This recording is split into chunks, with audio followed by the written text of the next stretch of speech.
There is panic in Democratic Party ranks. Joe Biden doesn't want to leave the stage despite the fact that even his most ardent supporters demand it.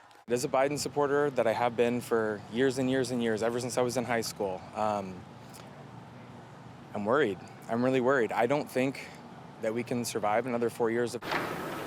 A sensational poll overseas. Donald Trump's position is so strong that a third of Democrats are demanding that Joe Biden drop the idea of re-election. So much so that any possible replacement would also lose to a Republican. The Democrats comprise current Vice President Kamala Harris, but she has even lower ratings than Biden. California Governor Gavin Newsom or Michigan State Governor Gretchen Whitmer, both of whom are losing 3 and 5 percentage points to Trump. Democrats are looking to Michelle Obama, the wife of former President Barack Obama, for salvation. But she is not planning to run. This disaster under the name of Biden can no longer be saved. It's all collapsed, hitting first of all the reputation of the superpower. America cannot afford such a weak president.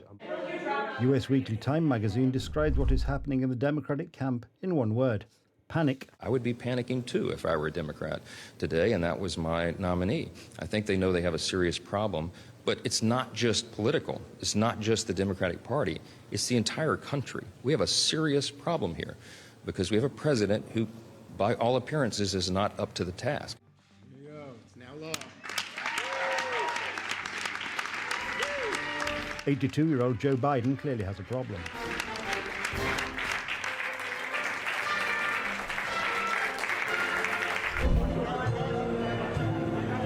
And not just in his own country. Recently, the behaviour of American leader at the 80th anniversary of the landing of the Allied troops in Normandy raised concerns. During the G7 summit, Joe Biden was rescued from his predicament by Italian Prime Minister Giorgia Meloni. Joe Biden.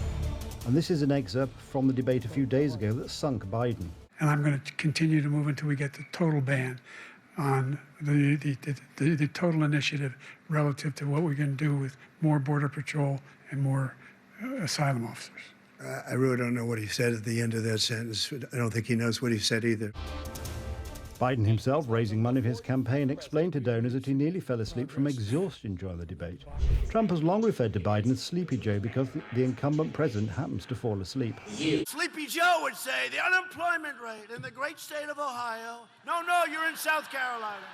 Joe, you're in South. They come up and you ever see the guy that no, it's South Carolina. It's not Ohio. Okay. The White House explains Biden's indisposition in this way. It was a bad night. We understand that it was a bad night. And the president has spoken to this. And he understands that. The question is, where will this take Biden? And above all, where is Biden leading the United States? Mr. President, thank you. Martin Shevchak, TV Republica.